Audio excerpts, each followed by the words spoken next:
할렐루야, 복된 주일입니다. 오늘도 예배의 자리에 나오신 사랑하는 성도님들을 주님의 이름으로 환영하고 축복합니다. 이 시간 우리 옆에 계신 분들 바라보시면서 우리 반갑게 인사 나누겠습니다. 반갑습니다. 오늘도 은혜 많이 받으시기 바랍니다.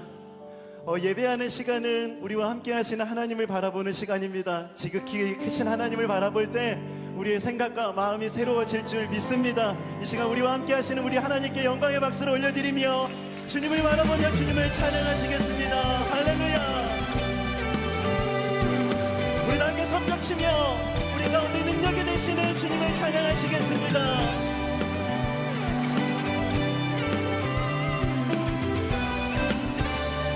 우리 함께 고백합시다. 슬픈 마음 있는 사람, 슬픈 마음 있는 사람, 예수 이름 믿으며 영원토록 변함없는 기쁜 마음, 거룩하신 주의 이름, 거룩하신 주의 이름 너의 방패 삼아라. 환난 시험 당할 때에 주의 기도 드려라.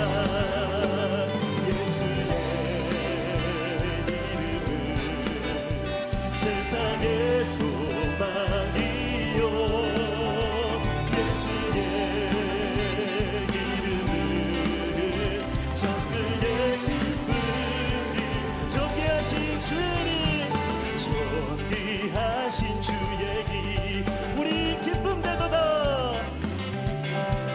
아멘.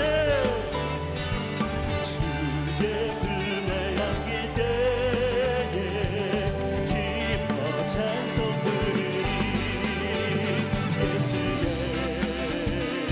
이름은 세상의 소망이요, 예수의 이름은 정의의 기쁨. 예수의 이름은, 예수의 이름은 세상의 소망이요. 아멘. 예수의 이름은 정의의 기쁨. 목소리 높여 우리 갈 길 나간 후에, 우리 갈 길 나간 후 보좌 앞에 나가 왕의 왕께 경배하며 주님께 면류관을 드리리. 선포합시다. 예수의 이름은 세상의 소망이요, 예수의 이름은 정의의 기쁨. 예수의 이름은, 예수의 이름은 세상의 소망이요. 아멘. 그렇습니다. 주님, 예수의 이름은, 우리 마지막으로 다시 한 번 더 선포합시다. 예수의 이름은, 예수의 이름은 세상의 소망이요, 예수의 이름은, 예수의 이름은 정의의 기쁨일세. 주 하나님, 주 하나님, 독생자 예수 날 위하여 오시었네. 내 모든 죄 다 사시고 죽음에서 부활하신, 이절 함께 고백합시다. 주 안에서, 주 안에서 거듭난 생명, 도우시는 주의 사랑, 주의 사랑 참 기쁘다. 확신 가지고 예수님의 도우심을 믿으며 살리. 살아계신 주 나의 참된 소망,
주님만을 바라봅니다. 우리의 소망 되신 하나님, 이 시간 주님을 높여드립니다. 할렐루야. 하나님을 나의 하나님으로 고백할 수 있다는 것, 이것이 큰 은혜인 줄 믿습니다. 이 믿음의 고백을 주님 앞에 함께 고백합시다. 하나님이시여, 하나님이시여, 주는 나의 하나님이시로다. 나의 몸과 마음 주를 갈망하며 이제 내가 주께 고백하는 말, 여호와는 나의 빛이요, 여호와는 나의 구원이시니 내가 누구를 두려워하리요. 여호와는 생명의 피난처시니 주의 빈자가 생명보다 나음으로 내 입술이 여호와를 찬양하리. 내 평생에 주를 찬양하며 주의 이름으로 내 손 들이라. 하나님이시여,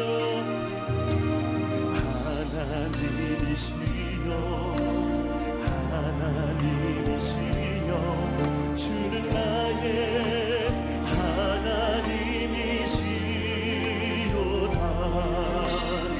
나의 몸과 마음 주를 갈망하며 이제 내가 주께 고백하는 말, 여호와는 나의 빛이요, 여호와는 나의 구원이시니 내가 누구를 두려워하리요. 여호와는 생명의 피난처시니 주의 빈자가 생명보다 나음으로 내 입술이 여호와를 찬양하리. 내 평생에 주를 찬양하며 주의 이름으로 내 손, 여호와는 나의 빛이요, 여호와는 나의 빛이요, 여호와는 나의 구원이시니 나의 구원이시니 내가 누구를 두려워하리요. 여호와는 생명의 피난처시니 주의 빈자가 생명보다 나음으로 내 입술이 여호와를 찬양하리. 내 평생에 주를 찬양하며 주의 이름으로 우리 주님께 주의 인자가 생명보다 나음으로 주의 빈자가 생명보다 나음으로 내 입술이 여호와를 찬양하니 내 영혼 주 찬양,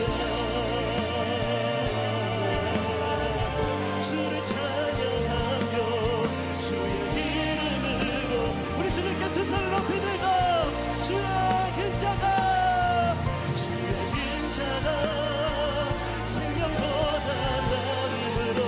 아멘. 그렇습니다. 주님, 나의 하나님, 나의 도움이 되신 하나님, 이 시간 주님을 찬양합니다.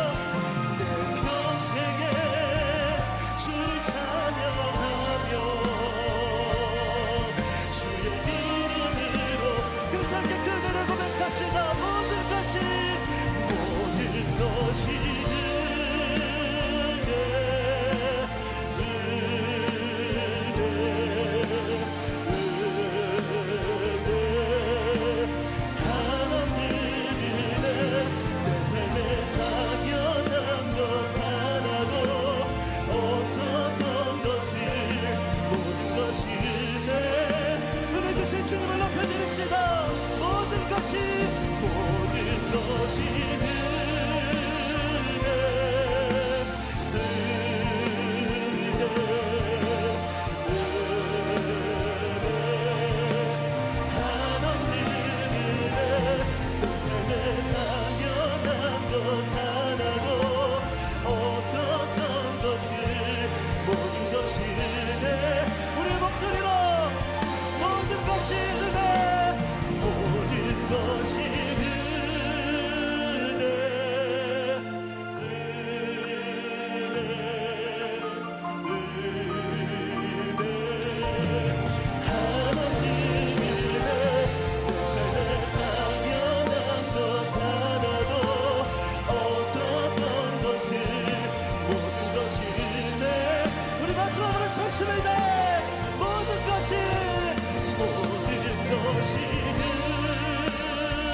영광스러운 주일입니다. 거룩하신 하나님께서 우리를 예배자로 부르셨습니다. 이제 자리에 다 함께 일어나셔서 사도신경으로 우리의 신앙을 고백하겠습니다. 함께 고백합니다. 전능하사 천지를 만드신 하나님 아버지를 내가 믿사오며 그 외아들 우리 주 예수 그리스도를 믿사오니 이는 성령으로 잉태하사 동정녀 마리아에게 나시고 본디오 빌라도에게 고난을 받으사 십자가에 못 박혀 죽으시고 장사한 지 사흘 만에 죽은 자 가운데서 다시 살아나시며 하늘에 오르사 전능하신 하나님 우편에 앉아 계시다가 저리로서 산자와 죽은 자를 심판하러 오시리라. 성령을 믿사오며 거룩한 공예와 성도가 서로 교통하는 것과 죄를 사하여 주시는 것과 몸이 다시 사는 것과 영원히 사는 것을 믿사옵나이다. 아멘.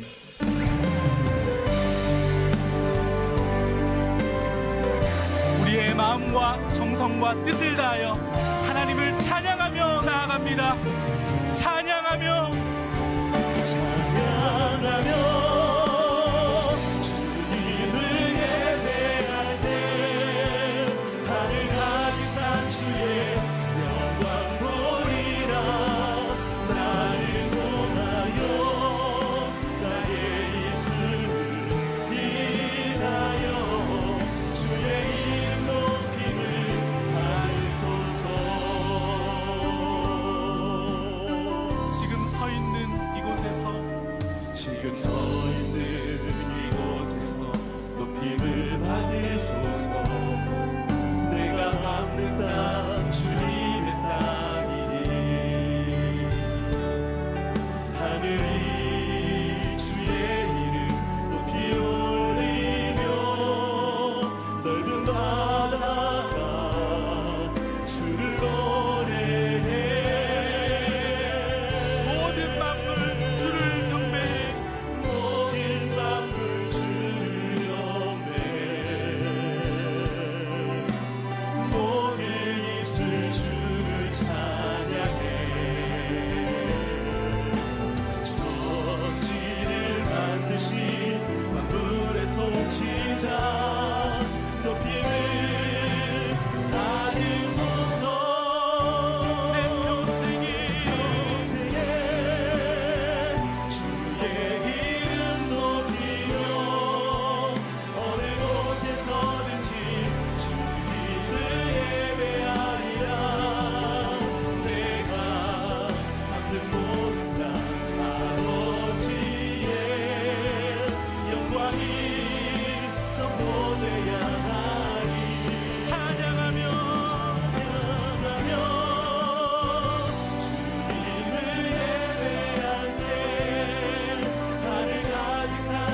예배절 합당치 못한 우리의 삶을 십자가 앞에 내려놓으며 예배를 위하여 부르짖어 기도하기를 원합니다.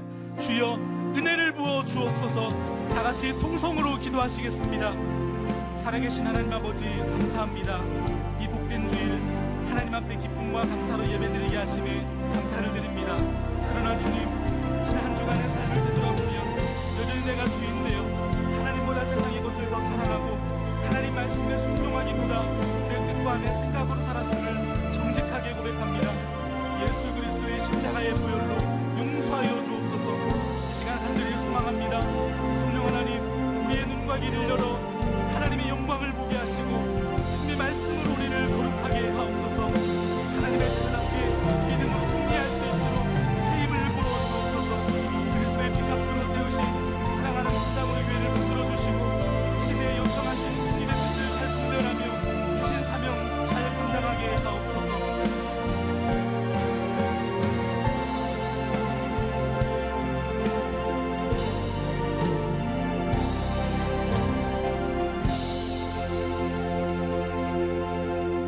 주의 인자하심이 생명보다 나음으로 내 입술이 주를 찬양할 것이라. 이러므로 내 평생의 주를 송축하며 주의 이름으로 말미암아 나의 손을 들리이다. 사랑의 하나님, 지난 한 주간 저희를 지켜주시고 인도해 주신 하나님께 감사와 찬양을 드립니다. 크신 사랑으로 우리를 정결케 해주시고 용서받는 기쁨, 구원의 감격이 있는 예배되게 하옵소서. 삶을 돌아보면 주님 보시기에 합당한 모습보다 허물이 많았음을 고백합니다. 늘 감사해야 함에도 원망과 불평이 더 많았던 저희들입니다. 이 시간 저희의 모든 죄를 회개하오니 주님의 은혜로 깨끗게 하여 주옵소서. 오랜 시간 이어지는 코로나로 인하여 고통받는 성도들이 있습니다. 경제적 어려움과 육신의 질병 가운데 신음하고 있는 성도들도 있습니다. 주님, 이들을 불쌍히 여기시고 긍휼을 베풀어 주셔서 이 어려운 시기를 이겨낼 수 있도록 은혜로 함께하여 주옵소서. 교회를 위하여 기도합니다. 1만 성도 파송운동을 향한 발걸음이 꿈과 소망의 발걸음 되기를 원합니다. 가슴 벅찬 꿈과 사명을 우리 안에 허락하시고 진정으로 하나님께서 원하시는 뜻이 무엇인지 분별할 수 있는 은혜를 허락하여 주옵소서. 세워진 29개 교구를 축복하여 주시고 모두가 주신 사명을 향해 한마음 한뜻으로 달려가게 하옵소서. 가평 우리 마을이 주뜻 안에서 잘 세워지도록 은혜를 더하여 주시고 연약한 자들과 함께 아름다운 꿈을 꾸는 공간이 되도록 인도하여 주옵소서. 역사의 주관자 되시는 하나님, 우리나라를 불쌍히 여겨주셔서 구분기를 곧게 하시고 정의가 바로 서는 나라가 되게 하옵소서. 주님의 몸된 교회들이 빛과 소금의 역할을 잘 감당하여 하나님의 공의가 강같이 흐르는 나라 되게 하옵소서. 이찬수 목사님을 위하여 기도합니다. 목사님의 가정을 축복하시고 복의 복을 더하여 주시며 많은 사역을 감당하는 데 부족함이 없도록 늘 성령 충만케 하여 주옵소서. 오늘 전하시는 말씀이 우리의 영과 혼이 새롭게 되는 생명의 말씀이 되게 하여 주옵소서. 오늘도 예배를 위하여 섬김의 자리를 지키고 있는 봉사자들을 축복해 주시기 원하오며 예수님의 이름으로 기도드립니다. 아멘.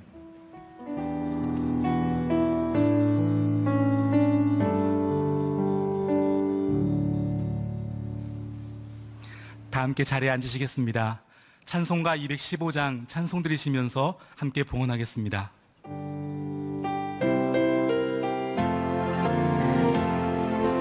내 죄 속해 주신 주께 힘과 정성 다하니 나의 온갖 언행 심사 주를 위한 것일세. 내게 있는 모든 것을 주를 위해 바치리. 내게 있는 모든 것을 주를 위해 바치리. 내가 주를 바라보니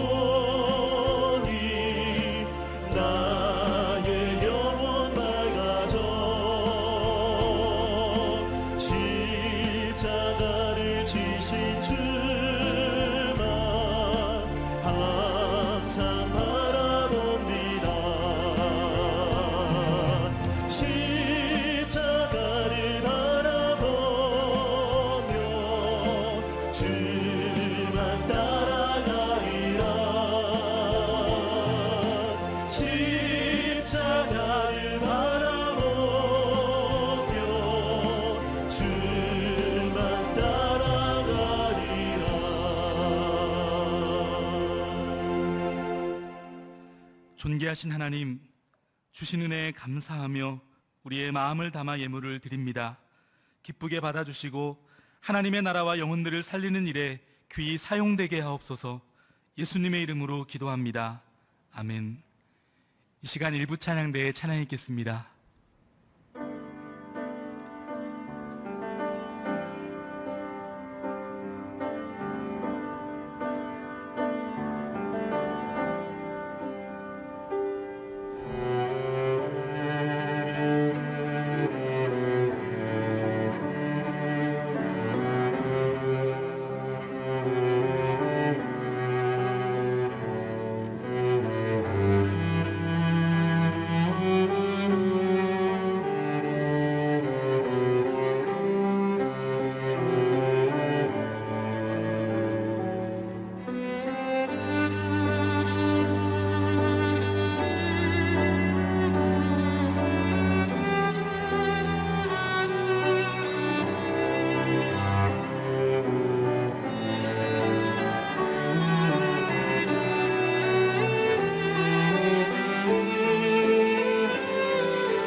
(9월 26일) 분당우리교회 주일 소식입니다.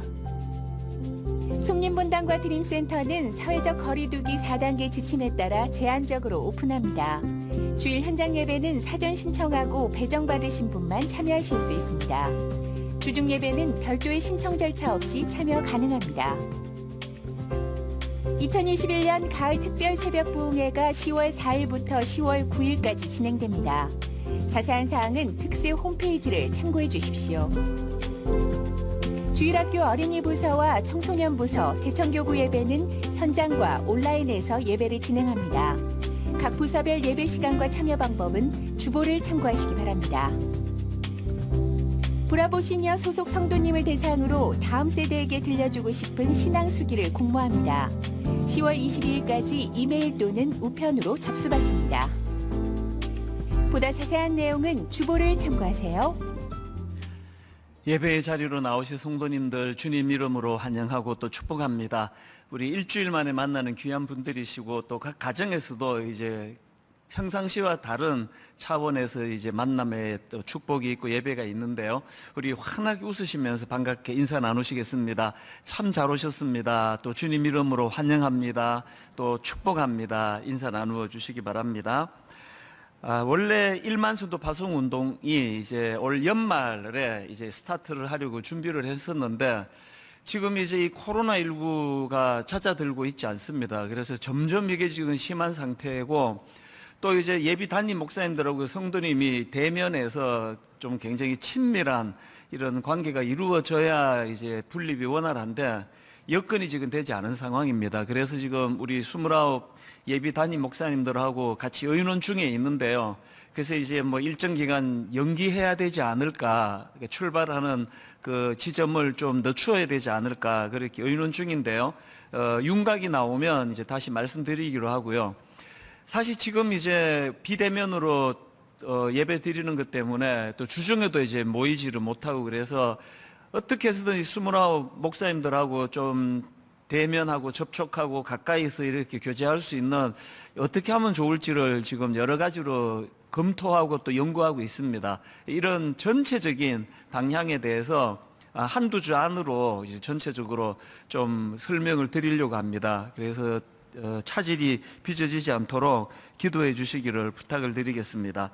그리고 또 한 가지는 너무 감사하게도 이제 이 29교회 예배 드릴 그 장소를 찾는 중에 학교 그리고 또 대안학교 또 이런 너무 고마운 데에서 이제 장소를 이제 좀 제공받을 수 있게 됐습니다. 그래서 부탁드리는 거는 혹시라도 여러분이나 여러분 주변에 아는 분들 중에서 저희도 지금 그 혜택을 누리고 있고요. 이런 학교 강당이라든지 좀 이렇게 쾌적하게 예배를 드릴 수 있는 공간이 있다면 꼭 교회로 여러분들이 좀 알려주시고 또 29 그 담당 목사님, 교구 목사님, 예비 담임 목사님들께 좀 말씀 전해주시고 알려주시기를 부탁을 드립니다. 그래서 좋은 예배 장소가 마련될 수 있도록 기도해 주시기를 부탁을 드리겠습니다. 그리고 또 한 가지 지금 찬양 사역자를 모집하고 있는 중인데요. 제가 19년 목회를 하면서 내린 결론은 이 예배의 그 찬양 인도자의 역할이 이 설교자 못지않게 중요하다는 겁니다. 너무 이 역할이 중요하기 때문에 여러분 주변에 뭐 목사님도 좋고 전도사님도 좋고 또 남성 인도자도 좋고 여성 인도자도 좋습니다. 그런 거 가리지 않고 정말 영감 있게 이 찬양을 인도할 사역자를 찾는데요. 오는 토요일까지가 마감입니다. 그래서 꼭 주변에 그런 좋은 찬양 사역자가 있으면 홈페이지에 와서 내용을 보시고 그렇게 추천해 달라고 부탁을 드리고 싶습니다. 이제 우리 하나님 말씀은 창세기 11장인데요. 창세기 11장 27절부터 12장 1절까지 말씀입니다. 오늘도 다 자리에서 일어나셔서 창세기 11장 27절부터 12장 1절까지 한 절씩 교독해서 읽도록 하겠습니다. 데라의 족보는 이러하니라. 데라는 아브람과 나홀과 하란을 낳고 하란은 롯을 낳았으며 하란은 그 아비 데라보다 먼저 고향 갈대아인의 우르에서 죽었더라. 아브람과 나홀이 장가 들었으니 아브람의 아내의 이름은 사레며 나홀의 아내의 이름은 밀가니 하란의 딸이요 하란은 밀가의 아버지며 또 이스가의 아버지더라. 사례는 임신하지 못함으로 자식이 없었더라. 데라가 그 아들 아브라함과 하란의 아들인 그의 손자 롯과 그의 며느리 아브라함의 아내 사레를 데리고 갈대아인의 우르를 떠나 가나안 땅으로 가고자 하더니 하란에 이르러 거기 거류하였으며. 데라는 나이가 205세가 되어 하란에서 죽었더라. 같이 읽습니다. 여호와께서 아브라함에게 이르시되 너는 너의 고향과 친척과 아버지의 집을 떠나 내가 내게 보여줄 땅으로 가라. 아멘. 자리에 앉으시기를 바랍니다. 나는 누구인가? 또 나는 어디서 왔고 어디를 향해 가고 있는가? 그러니까 이런 질문들을 그 정체성과 관련된 질문이라 그렇게 말합니다. 박선웅 교수가 쓴 정체성의 심리학 이 제목의 책을 보니까요, 그 정체성에 대해서 이렇게 설명합니다. 정체성이란 자신에게 중요한 것이 무엇이고 의미 있는 일이 무엇인지를 이해하고 이를 바탕으로 삶의 방향에 대해 결단을 내린 정도를 의미한다. 그렇게 그 정체성에 대해서 정의를 하고는 이 정체성이 잘 정립된 사람들이 어떤 사람들인가, 그들의 특징에 대해서 설명을 하는데요. 굉장히 흥미로웠습니다. 그 저자가 말하는 정체성이 잘 형성된 사람 첫 번째 특징이 뭐냐 하니까, 이런 사람들은 이 영혼의 엑스레이 사진을 가지고 있는 특징이 있다. 굉장히 그 의미 있는 이야기 아닙니까? 엑스레이 사진이라는 표현이 말해주듯이 이 정체성 정립이 잘 된 사람은 겉으로 보여지는 껍데기가 아니라 그 내면의 중요함. 그러니까 자기 삶의 가치와 의미 부여가 잘 되어 있는 특징이 있다. 이걸 영혼의 엑스레이 사진으로 그렇게 표현을 했고요.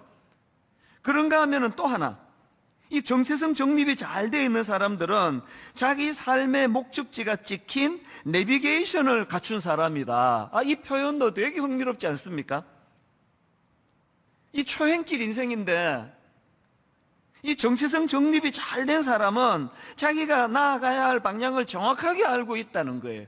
그래서 이게 내비게이션이 장착이 되어 있는 그런 인생이다. 이런 설명을 하면서 그 책에서 그 수상록을 쓴 몽테뉴의 말을 인용하는데요. 저는 이 한마디가 굉장히 저에게 울림이 됐습니다. 화면으로도 이걸 좀 올려달라 그랬는데요. 몽테뉴가 한 말입니다. 목적지가 없는 사공에게는 어떤 바람도 순풍이 아니다. 아니, 무슨 뜻입니까? 아니, 그 사람이 가고자 하는 방향이 정해져야 자기가 맞닥뜨리는 게 이게 만남의 축복인지 이게 인생의 방해가 되는지 아는 거 아닙니까? 이 목적지가 없는 사공에게는 어떤 바람도 순풍이 아니다. 지금 막 인터넷으로 쏟아져 들어오는 그 정보들이 이게 내게 이게 유익한 건지 이게 내게 쓰레기 같은 건지 이것이 판가름 나려면 내 방향이 정해져야 된다는 거예요. 오늘 이 시대가 막 이 정보의 홍수인데 잘못하면 여기 빠져 죽습니다. 이 몽테뉴가 조언하는 이 메시지, 목적지가 없는 사공에게는 어떤 바람도 순풍이 아니다. 그래서 우리가 어떤 바람을 유익하게 사모하고 어떤 바람을 탓하기 전에 인생의 방향이 먼저 목적지가 정해져야 된다는 겁니다. 오늘 저는 여러분에게 이런 질문을 드리고 싶네요. 여러분에게는 이 내면의 아름다움을 잘 정리할 수 있는 영혼의 엑스레이 사진이 있습니까? 여러분에게는 이 초행길 이생길에 혼미하지 않는 인생의 내비게이션이 장착되어 있습니까? 이 인생이 그냥 열심히 하긴 하는데 막 우왕좌왕 여기 갔다 저기 갔다 그러면 그건 정말 그 시편에 나오는 바람에 나는 겨와 같은 어리석은 모습 아니겠습니까? 유언정 원장님이라고요. 혼자 잘해주고 상처받지 마라. 또 상처받지 않고 끝까지 사랑하기, 이런 책을 쓴 정신과 의사가 있는데요. 이분은 독실한 크리스찬 의사세요. 이분이 쓴 책을 보고 또 강의를 듣다 보니까 이분도 건강한 정체성을 갖는 것의 중요함을 되게 강조하는데요. 참 이분이 귀해요. 이분이 이제 정신과 병원을 개원하고 보니까 너무 많은 사람들이 과거의 상처에 매몰돼서 허덕이고 있고 너무 많은 사람들이 인생의 어두운 밤을 보내고 있더라는 겁니다. 가슴 아픈 건 예수 믿는 사람도 예외가 아니더라는 겁니다. 왜 이런 혼미한 인생을 거칠 수밖에 없는가 이분이 정리하기를 왜 그러냐, 그 예수 믿는 사람으로서의 이 정체성이 정립되지 않아서 그렇다. 그러면서 이분이 어떤 결심을 하는가니까요, 이런 힘든 분들을 제대로 돕기 위해서 의사인 본인이 먼저, 내가 먼저 건강한 정체성을 확립해야 되겠다. 그래서 그 병원을 정리하고는 미국으로 신학 공부하러 유학을 떠납니다. 야, 이 참 의사로서 이 정도 소명의식이 있다면 이거 너무 귀한 분 아닙니까? 그런 결단을 내리고 미국으로 유학을 떠나는데요. 중요한 건 그 다음이에요. 제가 이분이 쓴 책을 읽다 보니까 그 저자 소개란에 이런 글이 있었습니다. 개원한 병원이 자리 잡기 시작했을 때 신학 공부를 위해 미국으로 훌쩍 떠났다. 하지만 광야 같은 그곳에서 지식은 해답이 되지 못했고, 그래서 갈급함만 더해갈 무렵, 그 다음 들어보세요. 광야 같은 그곳에서 지식은 해답이 되지 못했고 그래서 갈급함만 더해갈 무렵 하나님의 말씀을 통해 자신의 정체성과 사명을 깨닫게 되었다. 유학 갈 필요가 없었네요. 이 말씀이 인생의 영적인 내비게이션도 마련해주고, 이 말씀이 내 내면의 건강함을 보여주는 영적인 엑스레이 사진도 제공해 준다는 거예요.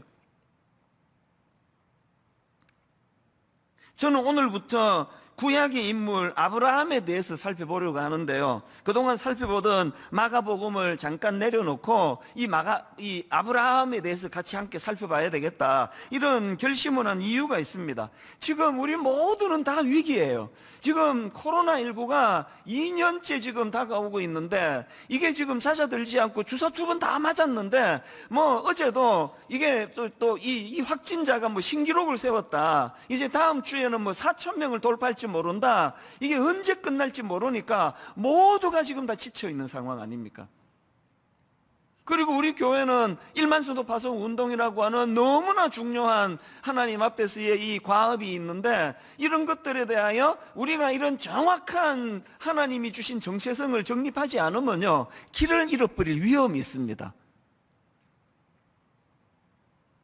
그래서 여러분, 이렇게 코로나19로 말미암아 온 나라가 전 세계가 혼란함에 빠져 있는 이런 때일수록 우리 내면을 살필 수 있는 영혼의 엑스레이 사진이 필요하고요.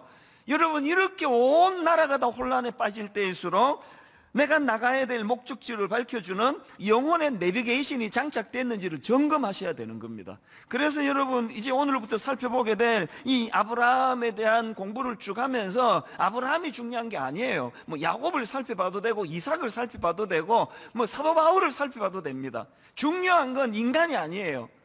그 혼미한 아브라함에게 갈 바를 가르쳐 주시고 그에게 영적인 내비게이션을 장착해 주시는 건강한 내면을 가져다 주시는 하나님이 중요하시죠. 하나님. 이 하나님이 어떻게 인도하시는가, 이런 중심을 가지고 아브라함에 대해 살펴보려고 하는데요. 오늘은 그 첫째 시간으로 창세기 12장 1절에 나온 이 한마디요. 여호와께서 아브라함에게 이르시되 너는 너의 고향과 친척과 아버지의 집을 떠나 내가 너에게 보여줄 땅으로 가라. 이제 앞으로 이 부분들 다 분석해 가겠지만 오늘은 이 짧은 이 한마디, 여호와께서 아브라함에게 이르시되, 지난 여름 내내 제가 이 말씀을 묵상하면서 얼마나 큰 은혜를 받은지 모릅니다. 여러분이 짧은 한마디, 여호와께서 아브라함에게 이르시되, 이 짧은 한마디가 아브라함의 삶에 얼마나 깊은 영향을 미쳤는가, 이걸 좀 살펴보자는 거예요. 앞에서 그 유원정 원장님이 갈급한 마음으로 미국으로 유학을 떠났지만 신학 공부를 통해서도, 유명한 신학과 교수님을 통해서도 얻지 못했던 내 자신의 정체성과 사명에 대하여 하나님의 말씀이 그것을 깨닫게 해주셨다. 그래서 저는요, 요 제 원고에 빨간 글씨로 여호와께서 이찬수 목사에게 이르시되 아브라함 이름을 쏙 빼고 제 이름을 넣어서 지금 묵상을 했거든요. 이제 이 아브라함에 대해 살펴보는 동안에 여러분 모두가 다 이런 욕심을 좀 내시면 좋겠습니다. 왜 아브라함만 그래? 여호와의 말씀이 이찬수 목사에게 이르시되, 여호와께서 어느 권사에게 이르시되, 여호와께서 어느 집사에게 이르시되, 어느 청년에게 이르시되, 모두가 이런 마음의 소원을 가지고 막 미국 유학까지 갈 정도로 갈급했던 그 원장님이지만, 그런데 하나님의 말씀이 그에게 임하니까 내 이 정체성과 소명이 다 정리가 되더라. 이 부러운 일들이 여러분에게도 저에게도 그대로 일어나게 되기를 바랍니다. 이 소원이 우리에게 필요한 거예요. 그래서 오늘 첫 시간에 이 창세기 12장 1절에 나오는 여호와께서 아브라함에게 이르시되, 이 말씀에 대해 살펴보려고 하는데요, 저는 이 한마디에 담겨져 있는 파워, 이 힘, 그래서 여호와께서 아브라함에게 이르시되, 이 말씀에 담겨져 있는 두 가지 파워, 힘에 대해서 말씀을 드리고 싶은데요, 첫 번째 여호와께서 아브라함에게 이르시되가 주는 파워, 힘, 어떤 게 있습니까? 첫째, 혼란과 무질서를 잠재워주는 힘이 있다는 겁니다. 보통 아브라함 이야기 그러면 그거 창세기 12장부터 시작되지 이렇게 생각하는 분이 많으시지만, 여러분 사실은요, 아브라함 이야기에서 빼놓으면 큰일 나는 게 오늘 보면 창세기 11장입니다. 11장 27절부터 이거를 빼놓고 아브라함을 먼저 들어갈 수가 없습니다. 왜 그러냐? 제 의미를 제가 가르쳐 드릴게요. 자, 창세기 11장 27절. 데라의 족보는 이러하니라. 데라는 아브라함의 아버지거든요. 그러니까 데라의 족보는 이러하니라, 이게 또 아브라함의 족보. 저는 이 데라의 족보, 아브라함의 족보를 읽으면서 마음이 너무 슬퍼요. 인간의 한계를 저는 여기서 발견을 합니다. 자, 그 뭔 소리냐? 자, 먼저 창세기 11장 27절 28절입니다. 데라의 족보는 이러하니라. 데라는 아브라함과 나홀과 하란을 낳고 하란은 롯을 낳았으며, 하란은 그 아비 데라보다 먼저 고향 갈대아인의 우르에서 죽었더라. 인간 족보의 역사에 첫 번째 나오는 게 너무 가슴이 아파요. 아버지보다 먼저 죽은 자식. 여러분, 아비로서 이것보다 더 슬픈 일이 있겠습니까? 이것보다 더 절망이 있겠습니까? 데라의 족보의 첫 번째 기록이 아버지보다 먼저 죽은 자녀가 거기에 등장을 하네요. 두 번째로 등장하는 게 30절입니다. 사레는 임신하지 못함으로 자식이 없었더라. 여러분, 지금 이 본문 이 구절 바로 앞에 나오는 바벨탑 사건 기록 바로 그 다음 나오는 이 셈의 족보에 보면은 계속해서 낳았고 낳았으며 낳았고 낳았더라. 이게 계속 나오는 그 기록 다음에 아브라함의 아내 사라는 요즘으로 말하면 난임, 아기를 가질 수가 없습니다. 결핍. 이게 인간의 역사 아닙니까? 가장 비참한 거는 32절에 나옵니다. 자, 31절부터 보십시오. 데라가 그 아들 아브라함과 하란의 아들인 그의 손자 롯과 그의 며느리 아브라함의 아내 사레를 데리고 갈대아인의 우르를 떠나 가나안 땅으로 가고자 하더니, 하나님이 주신 목적지는 가나안이에요. 그런데 가나안 땅으로 가고자 하더니 하란에 이르러 거기 거류하였으며, 데라는 나이가 205세가 되어 하란에서 죽었더라. 지금 목적지는 가나안인데 그 도중에 엉뚱한 대로 새버린 거예요. 그렇게 허송세월하다가 그렇게 인생을 끝내버린 그 역사가, 이게 데라의 족보입니다. 데라의 족보. 이게 우리의 모습 아닙니까? 여러분이 가슴 아픈 인간 데라의 족보가 창세기 11장 27절부터 기록이 되고, 그리고는 그 다음에 나오는 것이 12장 1절 여호와께서 아브라함에게 이르시되요. 이 모든 혼란을 잠재워주는 차원의 하나님의 말씀. 제가 이 12장 1절 말씀의 의미를 좀 다각도로 살펴보려고 여러 책도 구해보고 논문도 또 살펴보고 그러다가 구약학 김재구 교수가 쓴 논문 하나를 발견했는데요, 그 논문에 나오는 도표 하나가 얼마나 제 마음을 명쾌하게 했는지 모릅니다. 그 교수님이 쓴 그 도표를 보니까요, 이 한쪽은 지난주에 살펴보았던 바벨탑 사건 이후에 언어의 혼란과 흩어짐, 그 비참한 상황을 먼저 비교하고, 그 다음에 창세기 1장 1절에 나오는 하나님의 천지 창조를 가지고 비교를 했는데요. 자, 먼저 하나님의 창조, 창세기 1장 1절과 2절을 보십시오. 태초에 하나님이 천지를 창조하시니라. 땅이 혼돈하고 공허하며 흑암이 깊음 위에 있고. 지금 성경은요, 하나님의 창조 사역 이전의 상태를 혼돈과 공허와 흑암이 깊은 상태라고 이야기합니다.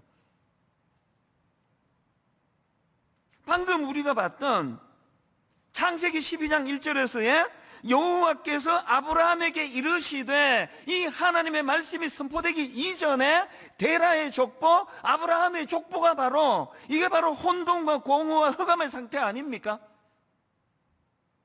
하나님 없이 우리 지혜로 바벨탑을 쌓을 수 있다, 그런 악한 시도를 행하다가 언어가 혼란을 겪고 흩어짐을 당하는 그 상태가 바로 혼돈과 공허와 흑암의 상태 아니냐고요.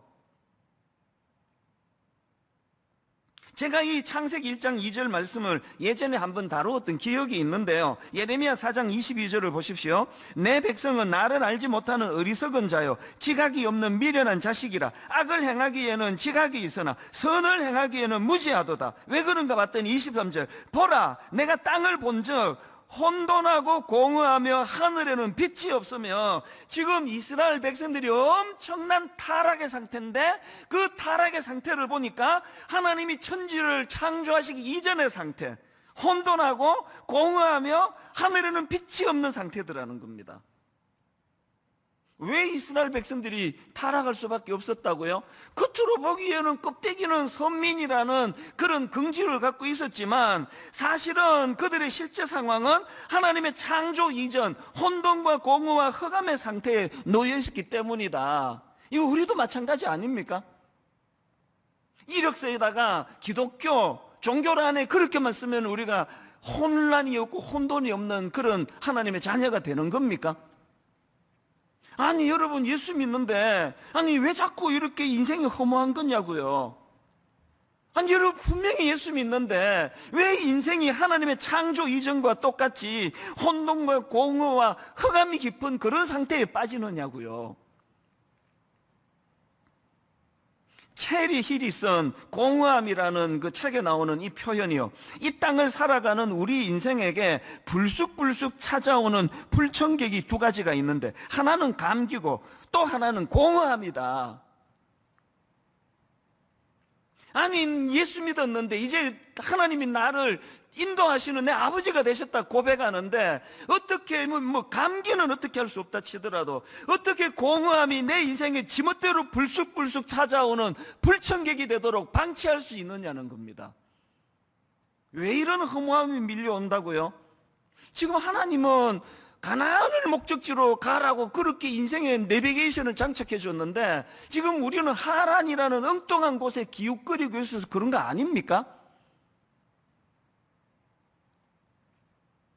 인생이 혼란스러우세요? 막 공허하세요? 지금이야말로 창세기 12장 1절 말씀이 들려줘야 될 때입니다. 여호와께서 누구누구에게 이르시되. 근데 여기서 한 가지 흥미로운 게 있는데요. 자, 다시 이제 그 천지를 창조하시던 창세기 1장으로 가시는데요. 자, 창세기 1장 3절입니다. 하나님이 이르시되 빛이 있으라 하시니 빛이 있었고. 여러분 여기에요, 하나님이 이르시되 빛이 있으라 하시니 빛이 있어, 하나님의 창조 사역이 시작이 됐는데, 여기 나오는 하나님이 이르시되 할 때 이르시되가 히브리어로 아마르예요. 그런데 중요한 게 뭐냐, 하나님이 그 흑암과 그 혼돈과 공허 속에 빠져있던 그 세상을 창조하실 때 사용하셨던 아마르, 이르시되, 이게요 그 혼란한 데라의 족보가 기록된 11장이 끝나자마자 나오는 12장 1절에서 여호와께서 아브라함에게 이르시되, 여기 나오는 이르시되가 이게 히브리어로 아마르예요.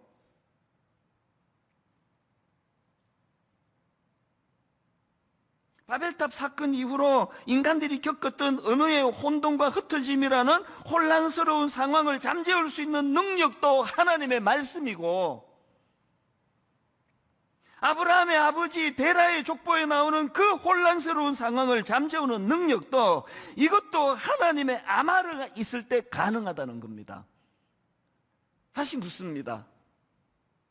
혼란스러우세요? 사는 게?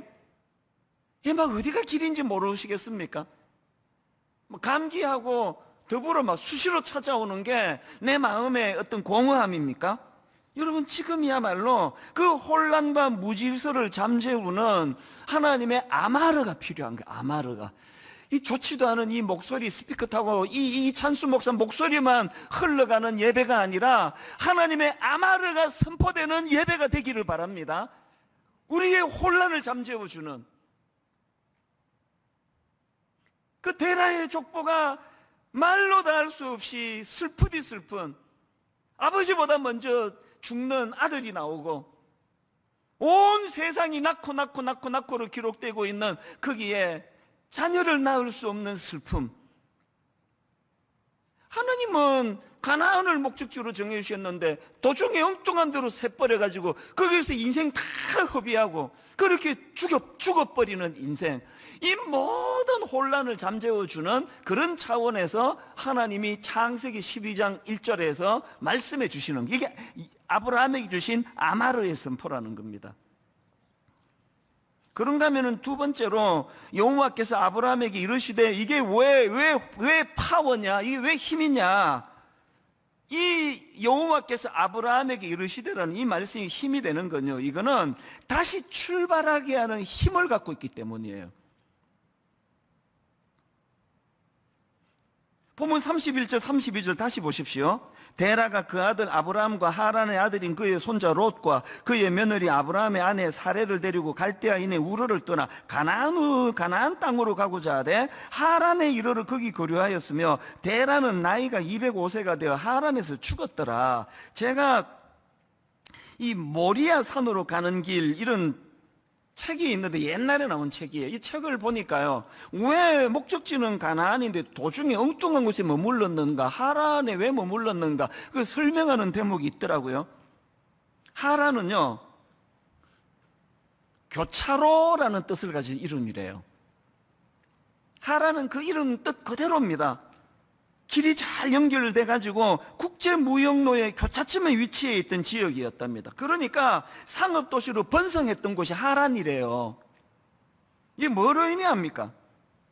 아브라함 일행이 보기에 떠나온 자기 고향 갈대아 우르보다 훨씬 번창했고, 또 자기들 같은 이런 이주민들이 일자리를 너무나 쉽게 구할 수 있는 그런 곳이니까 눈이 번쩍 뜨여진 거 아닙니까?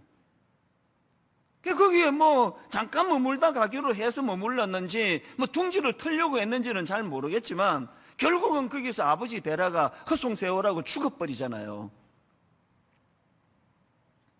저는 이런 분석의 글을 읽으면서 저 자신을 돌아보게 되는 겁니다. 사실 저는요, 30살 되던 해에 5남매 중에 막내인데도 불구하고 가족을 떠나가지고, 어머니를 떠나가지고 그렇게 보따리 2개 들고 한국에 와서 지낸 지가 지금 31년 차예요. 어머니를 모시고 못 산 게 31년이 됐습니다. 왜 그런 역이민을 결정했을까요? 하나님이 저에게 이 소명을 주셨기 때문이에요. 한국에 가서 청소년들을 도와라. 그리고 교회를, 아름다운 교회를 세워라. 저는 이 데라의 모습을 보면서 마음의 소원을 가져요. 하나님, 그렇게 이민 생활을 끝내고 모든 가족을 떠나 그렇게 하나님 말씀대로 한국에 돌아왔는데 제 인생의 마지막이 하란이 아니기를 바랍니다. 하나님, 내 사역의 마지막이, 내 은퇴하는 그 순간에 봤더니 화려한 하란에 서 있어요. 그럼 내 인생은 실패하는 거 아닙니까? 하나님, 내 인생의 마지막이, 하나님, 내 목회의 마지막이 가나안의 위치에 있기를 바랍니다. 근데 여러분, 여기서 중요한 게 하나 있는데요, 지금 창세기 12장 1절을 살펴보고 있는데 여기에서의 부르심은요, 두 번째 부르심이라는 거예요. 이게 굉장히 중요한 포인트인데요. 자, 사도행전 7장 2절부터 한번 4절까지 보십시오. 스데반이 이르되 여러분 부형들이여 들으소서. 우리 조상 아브라함이 하란에 있기 전 메소포타미아, 이 갈대아 우르거든요. 메소포타미아에 있을 때에 영광의 하나님이 그에게 보여 이르시되 내 고향과 친척을 떠나 내가 너에게 보일 땅으로 가라 하시니 아브라함이 갈대아 사람의 땅을 떠나 하란에 거하다가 그의 아버지가 죽음에 하나님이 그를 거기서 너희 지금 사는 이 땅으로 옮기셨느니라. 그러니까 아브라함이 고향인 갈대아 우르에 있을 때 하나님이 1차로 그를 부르셨어요. 그 부르심에 순종해서 목적지를 향해 나가다가 도중에 하란이라는 화려한 도시에서 그냥 거기에 머물러 있게 됐습니다. 그랬더니 12장 1절에서 하나님이 2차로 그를 부르시는 거예요. 너 뭐하니 지금 거기서? 그래서 다시 목적지를 향해 가나안을 향해 나가게 되는 게 그게 12장 1절입니다. 이 말씀이 저에게 왜 중요한 의미를 가져다 주는지 아십니까? 여러분, 제가 앞에서 말씀드렸잖아요. 제가 이민 생활을 끝내고 저 혼자서 가족을 떠나 한국으로 돌아올 때 저의 목적지는, 하나님이 지정하신 목적지는 가나안이에요. 그랬는데 여러분, 분당 우리 교회를 개척하고 처음에는요, 이렇게 큰 교회는 꿈꾸지도 않았고 원하는 바도 아니었습니다. 그래서 옥하는 목사님이 100%를 물질적으로 경제적으로 지원해 주는 분립개척 1호로 정해주셨음에도 불구하고, 백지 수표를 주셨음에도 불구하고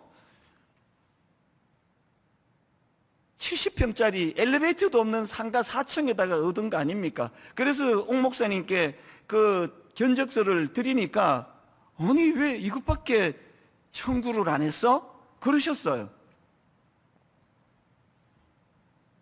엘리베이터도 없는 상가 4층에 그 70평짜리에 그 70평이면 뭐 어느 만한지 여러분 짐작도 못 하실 거예요. 거기에 무슨 뭐 화장실 내고 복도 내고 주일학교 내면 그 뭐 어른들 모이는 공간이고 몇 명 모이겠냐고요. 그렇게 시작을 했는데 인근 교회에서 맞고 뭐 또 이렇게 흘러 여기까지 왔다가 정신 차리고 보니까 분당 우리 교회 대형 교회가 돼 있네요. 제가 뭐가 두려운지 아십니까?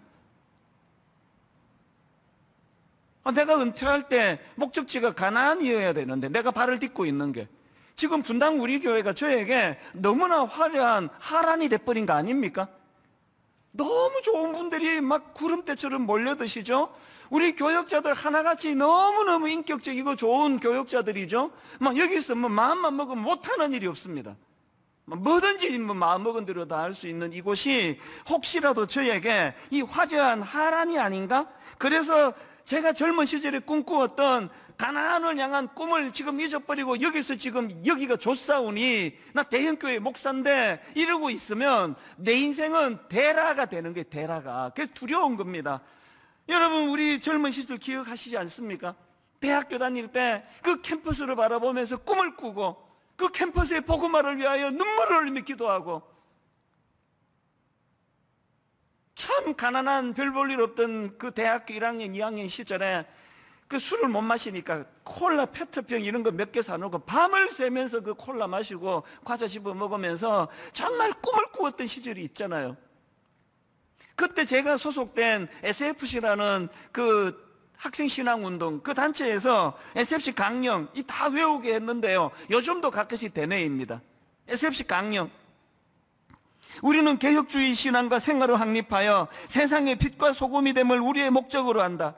우리의 사명은 다한 것 같다. 개혁주의 신앙의 대한교회 건설과 국가와 학원의 복음화, 개혁주의 신앙의 세계교회 건설과 세계의 복음화, 그리고 하나님 중심, 성경 중심, 교회 중심을 대내었던 그 젊은 시절이 있는데 대형교회 목사가 돼가지고 이 화려한 분당 우리 교회가 저에게 화려한 하란이 되어서 여기에 내가 지금 머물고 있는 건 아닌가, 그 두려움이 있어서 이 강령을 자꾸 외우는 거거든요. 여러분은 어떠십니까? 여러분 그런 꿈꾸던 시절이 있으셨잖아요. 여러분 그런 때가 있지 않으셨냐고요. 그 어린애가 고등부 수련회 가서 눈물을 흘리면서 세상에 그 어린 중학교애가 타락한 우리 대한민국을 위해 기도하자 그랬을 때 땅을 치면서 이 땅을 회복시켜 달라고 기도하던 그런 시절이 있으셨잖아요. 저도 기억이 생생합니다. 어쩌다가 목적지를 잃어버리고 화려한 하란에 머물게 되셨느냐고요. 여러분, 지금이야말로 저와 여러분이 두 번째 부르심이 필요합니다. 하나님의 두 번째 부르심. 최근에 우리 교회에서 청소년 사역만 하던 목사님이 전라도 광주에 있는 조그만한 교회로 부임을 해갔습니다. 제 기억으로 한 70명, 80명 모이는 아담한 교회인데요. 의외였습니다. 이 목사님이 저한테 오더니 전라도 광주에 이런 교회에서 청빙이 왔는데 거기로 가려고 합니다. 그렇게 저한테 상담을 하러 왔어요. 제가 진지하게 말했습니다. 왜 이렇게 서두르냐고. 아니, 지금 교구 사역도 안 해보고 중등부만 하다. 저도 그런 입장인데, 사실은 저도 뭐 그렇게 어른 목표도 안 해보고 개척을 했긴 한데 당신은 안 그러면 좋겠다. 그래서 제가 진지하게 숙제를 줬어요. 아내와 함께 정말 하나님의 뜻을 구하는 기도를 드려봐라. 하나님의 응답이 있으면 그때 나한테 다시 오라고. 그랬더니요, 이 목사님이 며칠 뒤에 왔어요, 저한테. 그러면서 고백하기를, 사실은 목사님, 그 광주에 있는 그 교회가 청빙을 해서 제가 가는 게 아니고요, 바로 그 이전서부터 마음에 갈급함이 생겼어요. 그래서 아내와 함께 기도하고 있었대. 무슨 기도했느냐? 분당 우리 교회 자기가 10년 차인데요, 이게 지금 너무 편하고 너무 화려하고 너무 안주하기 쉬운 교회에 있는 거 아닌가, 그 마음에 부담이 있어가지고 아내와 함께 기도하고 있던 중인데, 그 기도를 시작하고 얼마 있지 않아서 그 교회에서 청빙이 와서 이건 하나님 뜻이다, 우리가 그렇게 받게 됐습니다. 제가 그 자리에서 축복하며 허락을 했습니다. 그리고 지금도 그 목사님이 마음에 계속 머물러 있어요. 어른 목회도 안 해본 이 목사님이 낯선 전라도 광주에서 참 그 한 6, 70명이나 그러면 막 서로가 너무 잘 아는 이런 사이일 텐데, 하나님, 이 목사님이 그 광주의 그 교회가 하나님이 허락하신 목적지 가나안인 줄 믿습니다. 이 꿈을 가지고 있다면 위치가 필요합니까? 꼭 서울이라 해야 됩니까? 수도권에서만 목회하는 겁니까? 하나님이 부르시는 그 자리가 바로 하나님이 원하시는 목적지 가나안인 줄 믿습니다.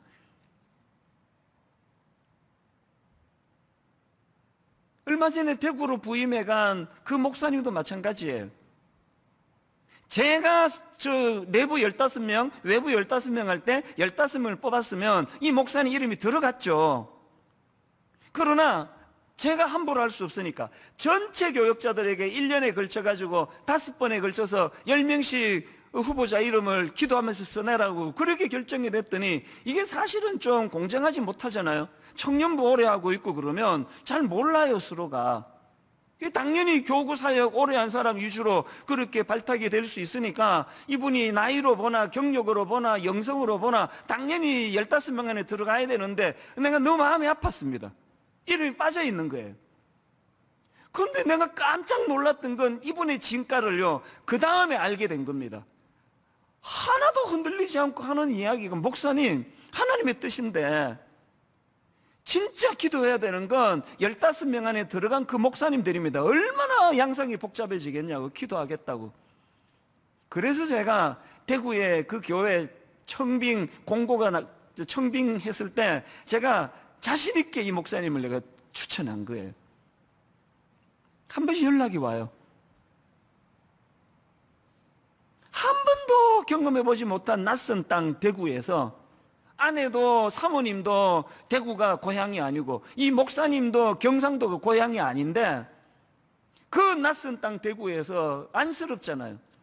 한 번씩 연락 올 때마다, 오늘 본문으로 빗대어 설명을 하자면, 하나님께서 나에게 허락하신 가나안이기 때문에, 이곳이 나의 목회지이기 때문에 너무나 감사하게 행복하게 사역하고 있습니다.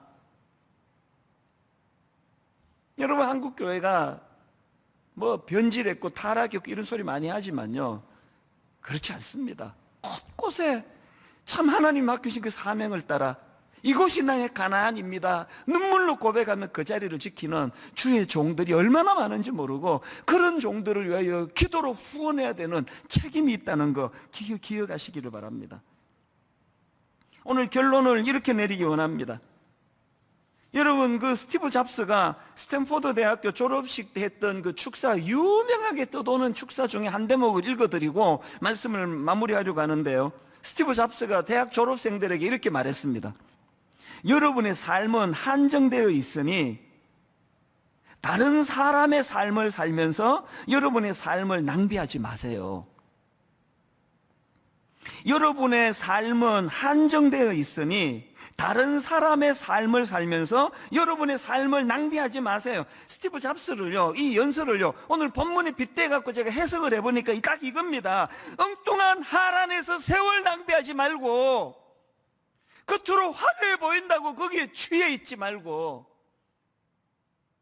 여러분의 삶이 한정되어 있으니까 엉뚱한 데서 여러분의 삶을 낭비하지 말고 하나님이 원하시는 목적지 가나안을 향하여 발걸음을 옮기십시오. 그 얘기거든요. 어떤 분은 분당 구역에 남으셔서 이곳이 여러분의 가나안이 되기를 원합니다. 어떤 분들은 29교회로 옮기셔서 그곳이 여러분의 가나안이 되기를 원합니다. 어떤 분은 지역에 있는 작은 교회에 너무너무 신실한 목사님이 목회하는 그 교회로 옮기셔서 그곳이 여러분의 가나안이 되시기를 바랍니다. 어디든 상관이 없는데 하란은 더 이상 곤란합니다. 내가 좋아서 있는 그곳, 화려해서 매력이 있어서 그렇게 데라처럼 비참하게 인생을 끝내는 그런 삶이 아니라 하나님이 우리 허락하신, 그래서 저는 지금도 꿈꾸며 기도합니다. 아버지, 저의 목회의 마지막이 화려한 하란에 머무는 것으로 끝나는 것이 아니라 가나안의 내 인생의 마무리가 되기를 원합니다. 오늘 말씀을 기억하시면서 참 오랜만에 불러보는 찬양이에요. 이 땅 위에 하나님의 교회, 부르심을 따라 일어나 거칠은 광야 외치는 소리로 거듭거듭 피어나라. 정말 하나님, 우리 남은 생에 하나님의 두 번째 부르심이 들려지기를 원합니다. 하나님의 두 번째 부르심으로 아버지 그저 안주하고 의미 없이 살아가는 하루하루가 아니라 정말 하나님 주신 그 꿈을 가지고 벅찬 가슴으로 목적지 가나안을 향해 발걸음을 옮기기 원합니다. 이런 소원을 가지고 우리 한 분 이 찬양 같이 불러보기 원합니다. 이 땅 위에 하나님의 교회,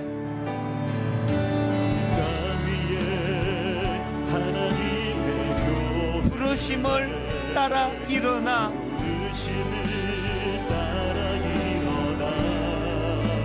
거칠은 광야 외치는 소리로 거듭거듭 피어나라. 여러분, 우리가 잘 안 되기 때문에 성령님을 의지합니다.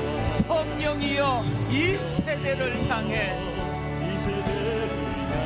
주의 진리를 선포케 하소서. 십자가에서 죽으신 그 사랑, 우리 사랑 되게 하소서. 여러분, 힘있게 한번 선포하지 않으시겠습니까? 닫힌 문들아 열릴지어다. 모든 세대여 일어나라.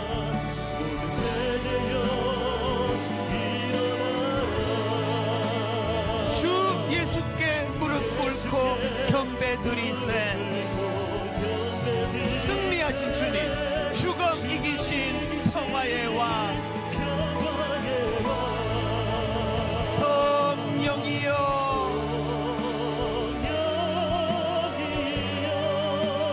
임하소서.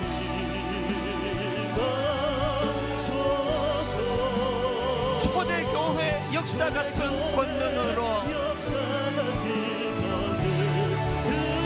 모든 교회 일으켜 주소서. 선포하십시오. 일어나라.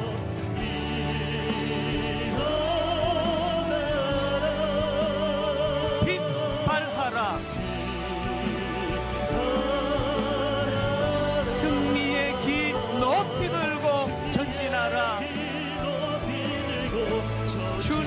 오실 길 예비하라.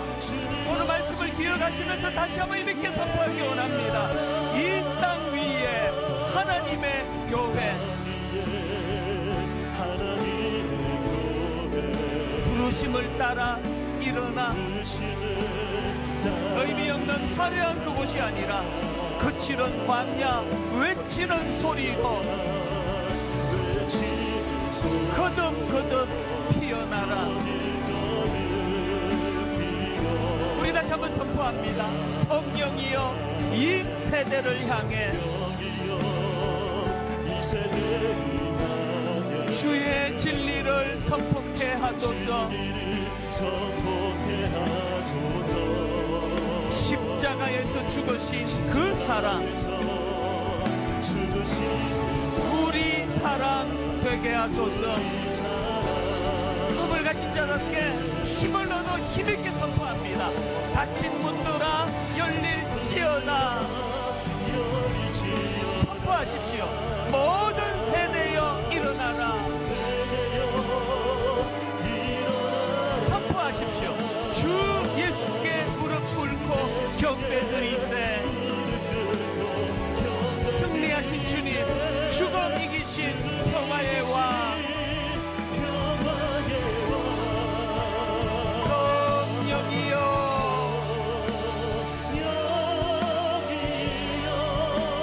임하소서.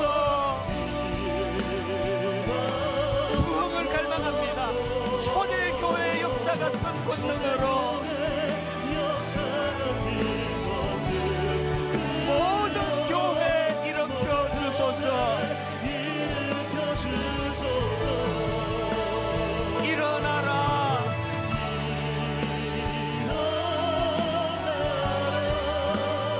빛 발하라. 승리의 길 높이 들고 전진하라. 주님 오실 길 예비하라. 주께서 주신 모든 은혜,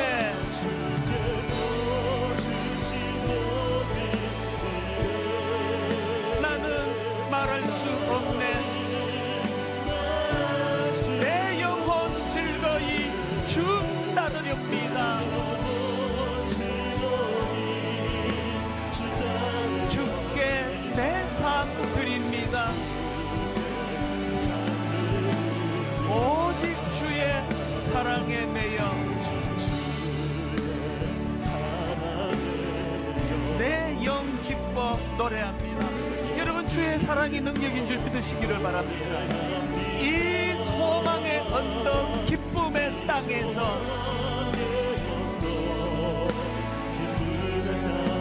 주께 사랑 드립니다. 오직 주의 임재 안에 갇혀 내 영 기뻐 찬양합니다. 이 소명의 언덕 거룩한 땅에서 주께 경배드립니다. 여러분, 은혜 없이 불가능한 일입니다. 주께서 주신 모든 은혜,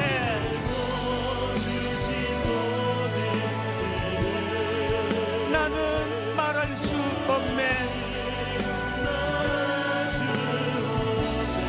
내 영혼 즐거이 주 따르렵니다. 주께 내 삶 드립니다. 다 자리에서 일어나셔서 하나님 앞에 믿게 결단합니다. 주께서 주신 모든 은혜, 다시 한번 힘을 얻어 선포합니다. 나는 말할 수 없네. 내 영혼 즐거이 주 따르렵니다.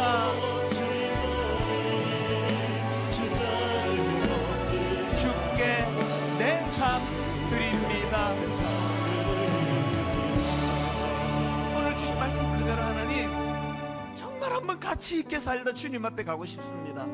아버지, 우리 인생의 마지막이 그 초라한 대라가 경험했던 하란이 되지 아니하고 하나님 원하셨던 가나안이 되기를 원합니다. 젊은 시절에 주셨던 그 꿈을 다시 한번 회복하기를 원합니다. 오늘 하나님의 두 번째 부르심을 갈망합니다. 회복의 은혜를 허락하여 주시옵소서. 한 목소리로 통성으로 같이 기도하시겠습니다. 살아계신 하나님 아버지, 하나님의 부르심 앞에 순종했던 갈대아 우르를 떠나던 때에 아브라함을 기억합니다. 젊은 시절 하나님 너무너무 사랑하여, 젊은 시절 하나님 말씀에 순종하여 목적지 가나안을 향하여 발걸음을 내딛은 시절을 기억하며 하나님께 기도합니다. 살아계신 하나님,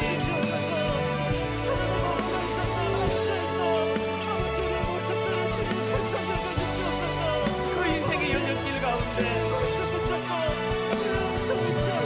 화려한 하란에 머물러 아버지 거기서 인생을 나서리하고 목적지 가나안을 향해 가야 되는 인생임에도 아버지 대낮처럼 초라하게 그런 인생을 끝내는 아버지를 찬양해 다시 않기를 원합니다. 다시 한번 하나님의 부르심에 반응하기 원합니다.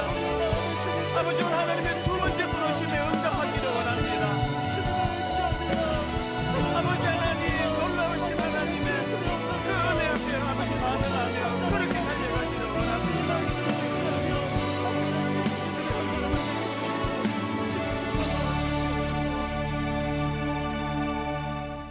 너무나 혼란스러운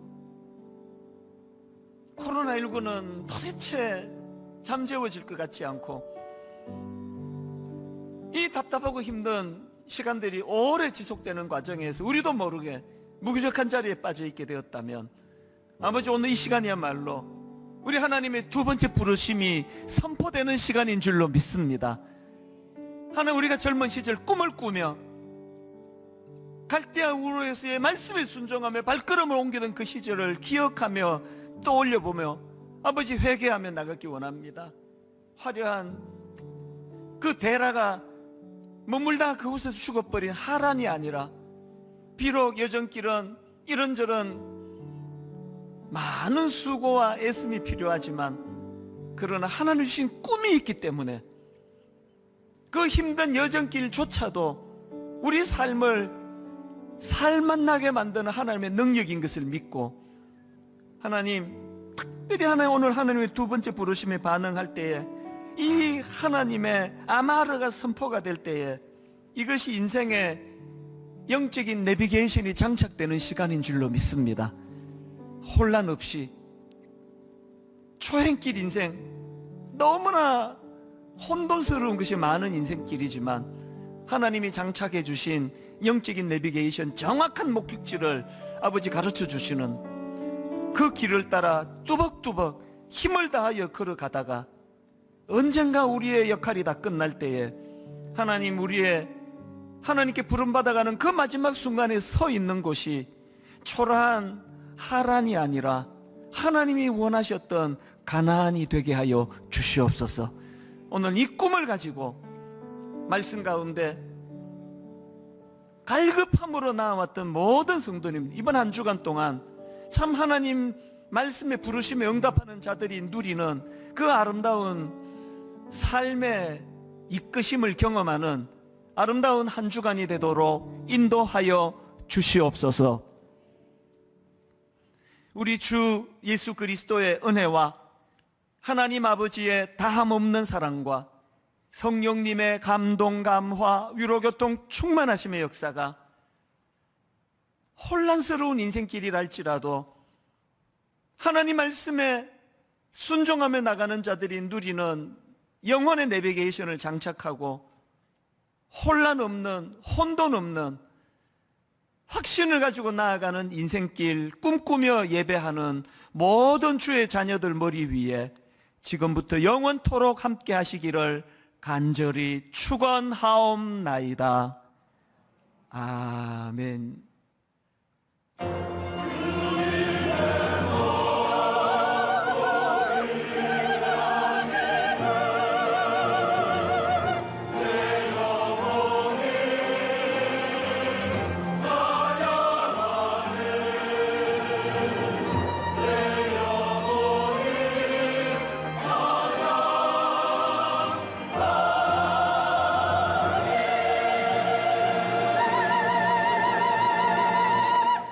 한 주간도 은혜 안에서 승리하시기를 축복합니다. 찬양하시며 세상을 향해 나아가시겠습니다. 이 땅 위에 하나님의 교회 부르심을 따라 일어나 거칠은 광야 외치는 소리로 거듭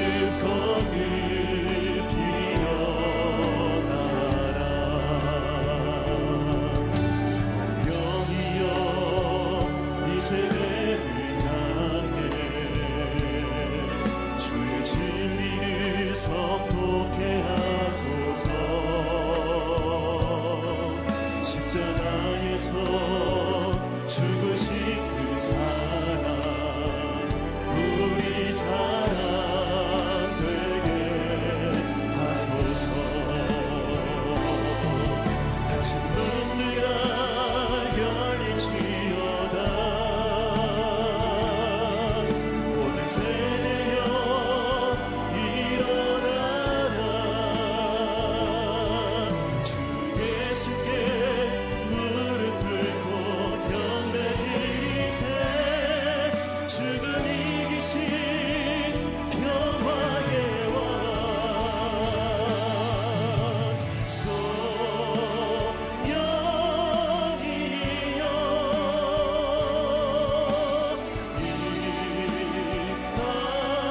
일하소서. 초대교회 역사 같은 권능으로 모든 교회 일으켜 주소서. 일어나라.